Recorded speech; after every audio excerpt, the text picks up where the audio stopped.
저는 대통령께서 저에게 가르쳐 주신 게 있어요. 진짜 정치가가 되려면 다음 선거가 아니라 미래를 보고 해야 된다. 지방자치단체장 뽑을 때 자꾸 무슨 정치적으로 뭐 얘기하고 마치 대통령하고 사진 한번 찍고 그것 때문에 모든 일 할 수 있는 것 마냥 이렇게 호도해서는 안 된다. 이렇게 생각해요. 지금 인천 선거가 어떻게 보면 우리 지방선거 승패에 아주 분수령이 되는 격전지가 된 거잖아요.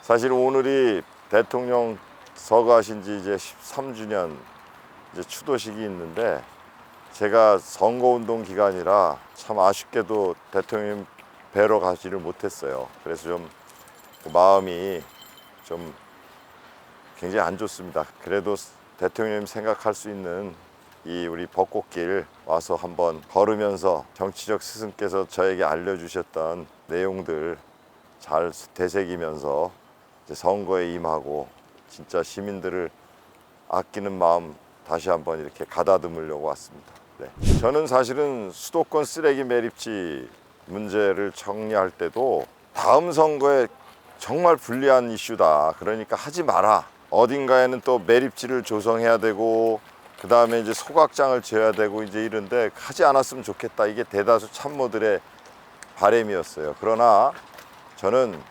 대통령께서 저에게 가르쳐 주신 게 있어요. 진짜 정치가가 되려면 다음 선거가 아니라 미래를 보고 해야 된다. 이렇게 말씀을 하신 거를 굉장히 가슴 깊이 새기고 있어요. 서울 경기의 쓰레기가 왜 인천 땅에 와서 묻혀야 되고, 그것도 가장 낙후된 방식으로 음식 쓰레기 같은 걸 땅에다 묻어서 각종 악취와 이런 거를 만들어내는 거, 이런 거는 끊어야 된다.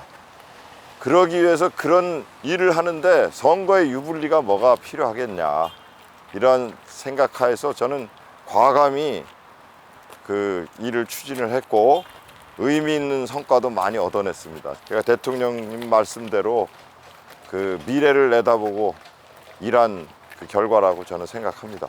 이제 리턴 매치예요. 그러니까 긴 말이 필요 없습니다.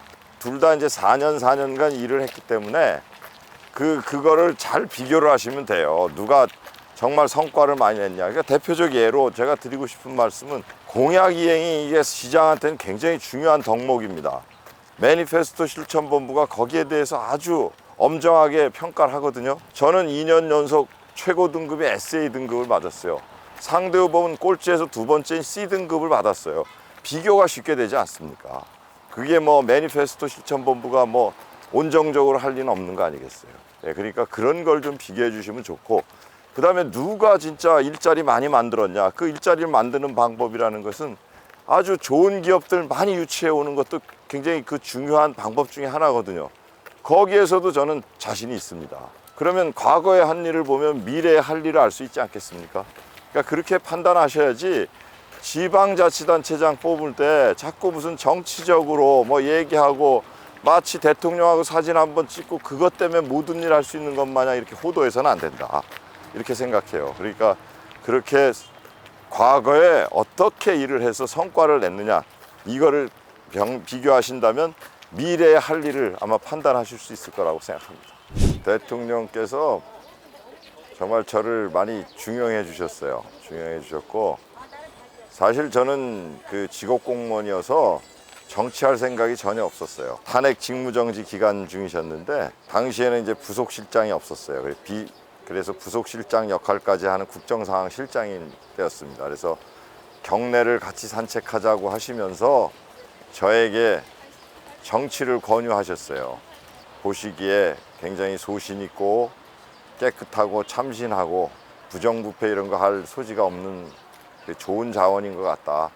나하고 같이 우리 사람 사는 세상 만드는 정치 한번 해보지 않겠느냐라는 이제 권유를 이제 1대1로, 그러니까 경호원도 다 이렇게 물리치시고 이렇게 저에게 그 말씀을 해주셨어요. 그러면서 저한테 정치는 남의 돈을 후원받아서 남의 표를 얻는 것이기 때문에 항상 누구로부터 공격을 받아도 당당하게 깨끗해야 된다.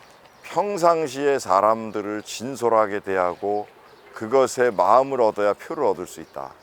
그러니 그거 잊지 말고 한다면 우리 박 실장 좋은 정치적 자원이 될 수 있다고 본다, 이렇게 말씀을 하셨어요. 그래서 그 말씀을 항상 명심하고 지금도 정치하고 있습니다. 저는 굉장히 본인으로서는 그 부담스러운 결정을 했다고 봐요. 대통령 선거에서 그렇게 분패한 분이 뭐 빠른 시기에 이 정치에 나온다는 게 본인으로서 굉장히 그 부담스러운 일이고, 또 때에 따라서는 그것이 잘못됐을 때는 모든 부담을 다 본인이 안는 거잖아요. 그럼에도 지금 인천 선거가 어떻게 보면 우리 지방선거 승패에 아주 그 분수령이 되는 격전지가 된 거잖아요. 그러니까 그 선거 어떻게든지 이겨보려고 와서 박남춘이 이겨야 이재명이 이깁니다라고 이렇게 이야기를 하는 거거든요. 그래서 저는 본인의 그 유불리를 떠나서 왔다, 이렇게 생각하고 같이 손잡고 최선을 다해서 노력을 할 겁니다. 승리를 위해서. 인천 시민 여러분, 제가 지난 4년간 일해온 거 잘 아시지 않습니까? SA 등급 그 공약이행평가에서 그거 인천시 최초로 2년 연속 받았습니다. 그리고 도시경쟁력 평가에서 드디어 서울을 제치고 우리가 1위 도시가 되었습니다. 이렇게 일한 시장, 다시 한번 기회를 주시기 부탁드립니다. 인천 시민 여러분, 파이팅!